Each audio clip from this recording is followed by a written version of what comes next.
মহামান্য রাষ্ট্রপতি কর্তৃক জারিকৃত ১৩৩টি অধ্যাদেশ। ত্রয়োদশ সংসদ অধিবেশনের প্রথম দিনেই আইন, বিচার ও সংসদ বিষয়ক মন্ত্রী আসাদুজ্জামান অন্তর্বর্তী সরকারের ১৩৩টি অধ্যাদেশ অনুমোদনের জন্য সংসদে উত্থাপন করেন। একই দিন এসব অধ্যাদেশ যাচাই বাছাইয়ের জন্য ১৩ জন সদস্যের একটি অস্থায়ী সংসদীয় বিশেষ কমিটি গঠন করা হয়, যার সভাপতি অ্যাডভোকেট জয়নুল আবেদিন।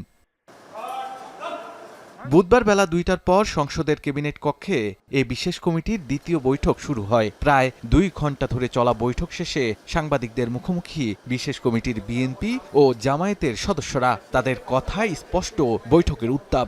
ওটা জুলাই সনদের পরিপন্থী।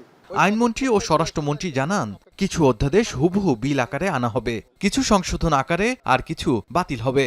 আমাদের প্রায় সবগুলো অধ্যাদেশ নিয়ে কাজ করা হয়েছে, আর কয়েকটা আছে যেটা আমাদের আরও একটু থ্রেড বেয়ার ডিসকাশন দরকার। ১২০টার মধ্যে অধিকাংশই তো আমরা বলছি যে একমত হয়ে গেছি, আর বাকি যেগুলো আমাদের আলোচনার প্রয়োজন আমরা মনে করছি আলোচনা করব। সাংবিধানিকতা এবং জুলাই জাতীয় সনদ দুটোই আমরা বিবেচনা নিয়েছি এবং জুলাই জাতীয় সনদকে আমরা এখানে প্রাধান্য দেব এবং সাংবিধানিকতা যাতে রক্ষা করা যায় সেই বিষয়টা আমাদেরকে লক্ষ্য রাখতে হবে।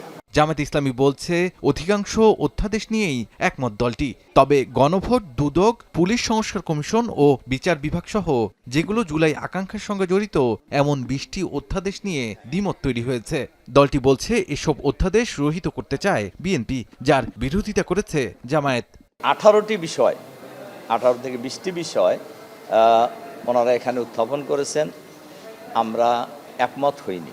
গণভোট বিল আনছেন ওনারা এটা রহিতকরণের জন্য, তা আমরা এটা একমত হওয়ার প্রশ্নই আসে না। তারা আমাদেরকে বলছে যে আমরা আলোচনা করব, সেজন্য সবাই দরকার, কিন্তু আমরা লক্ষ্য করছি যে ওনারা তাড়াহুড়া করছেন অনেকটাই বলা যায়।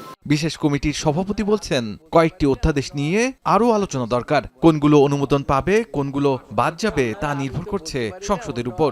আমরা বলেছি এটা আলাপ আলোচনা করে আমরা আমরা আলাপ আলোচনা করে সিদ্ধান্তে পৌঁছলে আমরা এটা প্লেস করব, অন্যথায় এটা বিল আকারে পরবর্তীতে অনুমোদন আনার জন্য আইন রয়েছে। প্রথম ৩০ দিনের মধ্যেই অধ্যাদেশগুলোর অনুমোদনের বাধ্যবাধকতা রয়েছে।